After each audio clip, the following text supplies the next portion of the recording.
It's time for Okoboji Broadcast with Jeff Thee, and Okoboji Broadcast is being brought to you by Bank Midwest, Dream Big, Plan Wisely, Live Well, by Ducky's Marine and Motorsports Repair in Spirit Lake, Lakes Regional Healthcare and Avera Partner, Brand's Law Office in Spirit Lake, by Synergy Chiropractic and Acupuncture in Okoboji, by Bloom and Leonard Agency in Estaville, and HP Insurance Agency with offices in Sibley and Rock Rapids, Ruthven Locker on Hill Avenue in Spirit Lake, Beck Engineering in Spirit Lake, and B Radiant Laser Skin Studio on Highway 71 in Spirit Lake. And welcome to Okoboji Broadcast. I hope you're having a great day. Sunshine here in the Iowa Great Lakes. We have with us today State Senator Zach Whiting, of course, Senate District number 1, right here from Spirit Lake. Senator, how are you today? Well, I'm good, and thanks for having me back. Hopefully this will be a somewhat regular gathering with you and your audience. We're doing pretty well. We survived a shift from 60-degree weather to almost blizzard to things warming up and melting a little bit. So always interesting spring in northwest Iowa. Yeah, I have a philosophy when it gets to April. I figure if it snows, God put it in my driveway, God can take it away, and that's the way it's worked out this week. So, well, I kind of thought that was my approach too, and I said, "Gosh, our driveway looks really good." And my wife said, "Yeah," because I went out and shoveled it. So, I'll do better next time. You got shot down there, my friend. Yes. Well, let's talk about things that are going on, and I appreciate you doing this because outside of the daily press conferences that our governor does, you know, a lot of us don't have access to our elected officials that are down there in Des Moines, so nice that you and Megan Jones and John Wills will do this in rotation so people know what's going on. Let's just a quick brief overview of the federal programs available to businesses, if we could.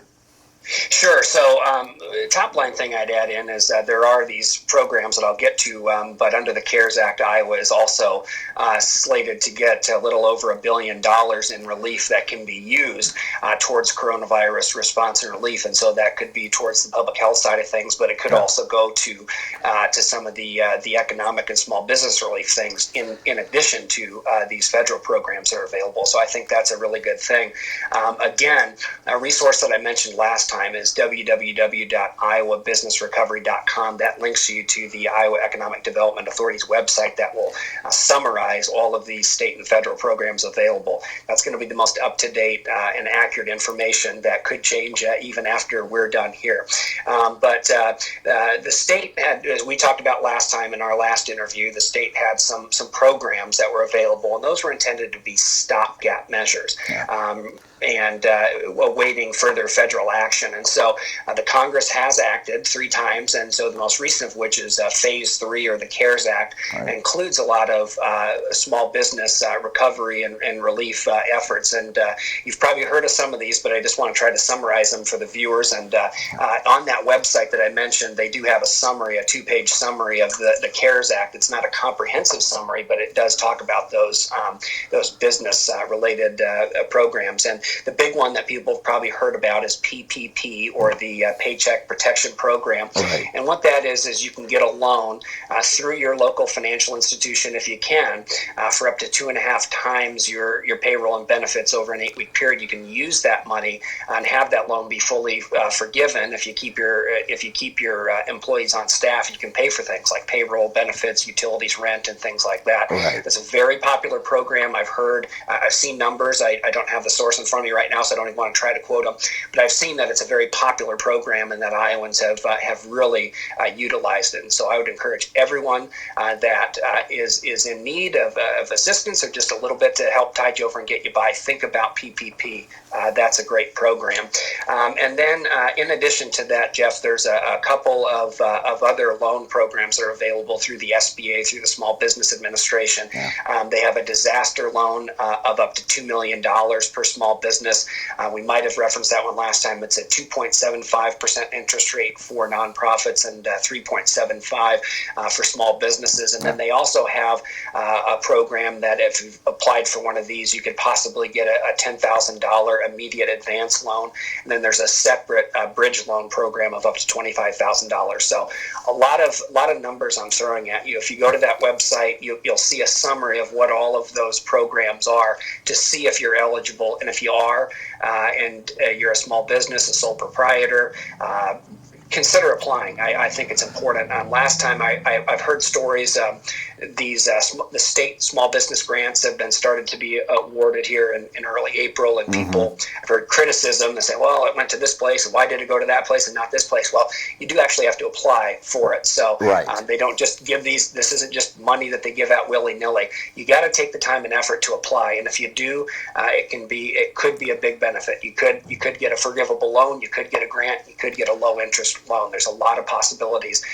And then finally, if I could just add one more thing on the federal side, Jeff, is there are some business tax relief in there, things like related to payroll tax credits and deferring certain payroll taxes. Those are going to apply to your federal taxes, and because it's a federal bill. Yeah.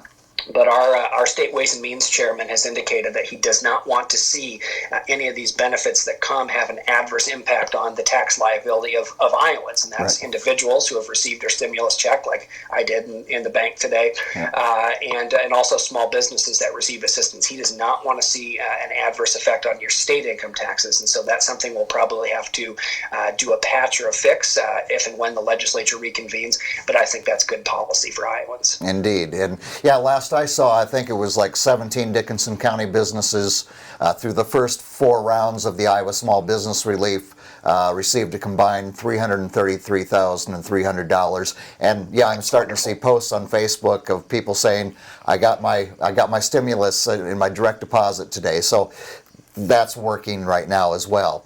Looking at the legislative session, of course, you got backed up there.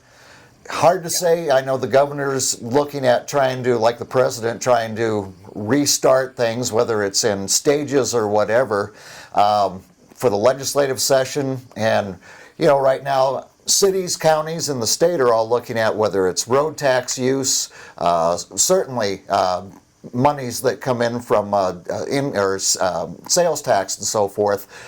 When you finally do get back to business, any anticipation of what you're going to find with the budget? Well, I wrote this quote down because I wanted to make sure to get it right.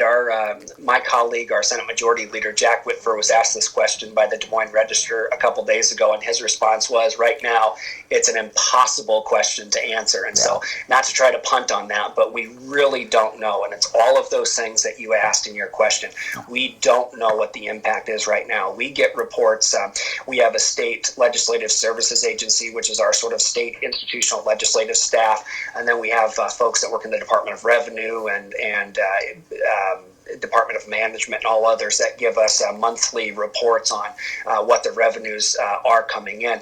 We just have yet to see what those numbers are because this is all so new. Things started to really slow down in March, and so we're waiting to see the March numbers, and then they'll have slowed down even more in April with the unemployment claims and all that. So I think Senator Whitver nailed it. It's impossible to know, other than it will probably be less than what we expected it to be in January or February or even the 1st of March. Right. And so once we get more information, that will give us a better idea of how we can budget for the next fiscal year, which starts in the middle of this month. We did do a continuing resolution to get us through July and August if we're not able to make it back as a legislature so that the government doesn't shut down. With all of that said, we have taken very prudent and I think responsible fiscal measures over the last few years, and so the health of Iowa's economy and our state government to be able to respond to this, and particularly as a matter of budget appropriations, we are in a better position than a lot of states, and so we need to continue to be prudent and fiscally responsible with what we do. And so yes, it may be we may have less revenues coming in, which means we have less money to appropriate. We just need to be smart about how we spend those reserves. But this is exactly what a rainy day is for when the economy slows down, whether it's just from a variety of circumstances, market or otherwise, or caused by things like public health and pandemics. So Right. I'm confident that Iowa will be in a good position. We just need to get a realistic idea of what those numbers actually are to know how much, if any, we have to tap into those rainy day funds. Yeah, and I just keep thinking, Norris, it's not like we've been through this once or twice in our lifetimes. This is a first-time occurrence, and every time somebody asks the governor a question, what do you think will happen if you do A, B, or C? And, you talk to advisors, you have experts, but we're making the blueprint as we go along. So as you said with the budget, got to see where things come in from. And I think that's true for her. So on that note, what are your thoughts on the president and possibly Governor Reynolds trying to restart the economy in some way or fashion that maybe we can't even think of yet? Yeah, so today I was heartened to hear in her press release she identified Northwest Iowa specifically as a place where we can maybe start to reopen the economy. Again, wasn't able to give a date certain. I think that's one of the hard things. If I could just tap into something that you just said, I think that's one of the hard things in this business. I find the older that I get, the answer that I give to most things is I don't know, comma, but let me find out. Yeah. And maybe that doesn't always instill confidence or the immediate answer that our social media driven culture and 24/7 news cycle demands. But I would rather give an accurate answer than a bald-faced lie. Yes. And so the governor, I think, is being prudent in how she answers those questions. She wants just as much as anybody to get that economy going, and one would think that the first billionaire president would too. But we do have some real public health issues at risk at stake here. But as I was alluding to before I went off on that little tangent, is that the governor in her press conference today said that because of the numbers that we see in Iowa, in Northwest Iowa, lower rates of infection, lower rates of hospitalization, a lesser impact on our long-term care facilities than in other parts of the state, that Northwest Iowa might be a place where we can start to reopen the economy, see what the impact is on the public health, but importantly on the economy, and use that as a model for other parts of the state. And if that's the case, that is a very encouraging thing for all Iowans, for all Americans, but particularly for us here in Northwest Iowa. Now, what that means, I imagine, is that we will still have to be smart in using these public health mitigation strategies, washing our hands, having a little bit of social distancing and all those sorts of things. But if we can give people the flexibility to go back to church or shop in a small business that they like, that's just good for a lot of things. It's good for the economy. It's good for our public health, or for our mental health and our social health. Yeah. And as long as it's safe for the public health, and that we're not contagious and spreading, having a spike in cases, I think that's a good thing. I think that's a very promising thing. And I'm certainly for here in Northwest Iowa, the fact that your district has been very good, evidently, with social distancing and staying home and what have you. Northwest Iowa has been one of the lowest hit for the coronavirus, whether it's through having it or certainly with deaths. Yeah, and I think part of that is we have less people, and we have lower population density. But just because we have less people and lower population density, we have the best people, and that's important. We have done a good job. We've seen, I think people are hopefully, doing a pretty good job with some of the stuff. We can always do better, but we've got good people here, and if we just keep gutting us out just a little bit longer, the better we do now on these measures, the quicker we can get the economy open in Northwest Iowa, across the country, and get back hopefully as soon as we can to life as normal. Yeah, and along on the facts for the governor, launched that new website yesterday, the coronavirus.iowa.gov, which you can take a look at, see the hotspots in Iowa, get the details, and it's a quick access, and so it's a wonderful website to find out details on it.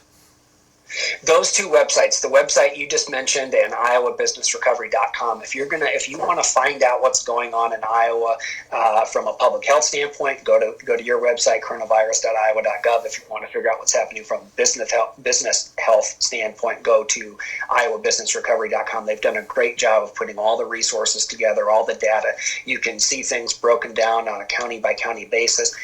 the number of tests, the number of recoveries, sadly deaths.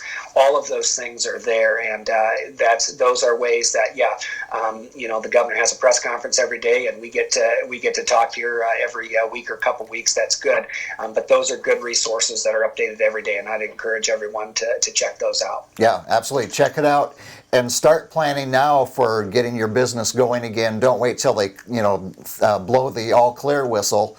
Plan for several scenarios and be ready to, when we're ready to go again, be ready to jump right into it. Yeah, the governor said exactly that, and so maybe Jeff for governor someday. But no, that's exactly it, and that's one of the things that's most remarkable in all of this is to see the resiliency and the adaptive nature of all people, but particularly our businesses.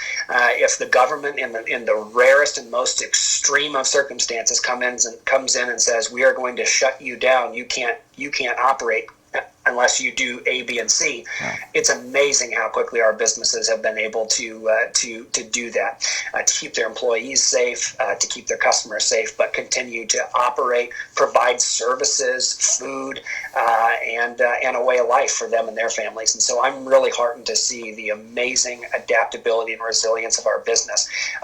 This isn't something that we've seen. The impact on the economy, as some say, could be as bad as it was since the Great Depression. And so that's why a lot of those government resources are there. So take advantage of those, but do plan and be ready so that when that whistle blows, you are ready on day one to start, and not standing around wondering why everybody else is open and you didn't know anything about it. And I know a lot of great business owners around here, and with the steps that I've seen that they've taken to adapt, I'm sure that they're going to adapt just fine when we do get that all clear sign to open back up. I'm confident of that as well, Senator. Hey, thank you so much, and you and your wonderful family stay well during this time. Thank you. We will. I've got my wife behind the camera. We've got one kid sleeping and one kid upstairs playing. So all is well here, and I hope all is well with you and your family, and everyone that's listening with you and your family. Thanks for the opportunity again, Jeff. Much appreciated, Senator. That's State Senator Zach Whiting from Senate District Number 1. Lives right here in Spirit Lake. We thank him for being with us. We thank you for watching us right here on Okoboji Broadcast.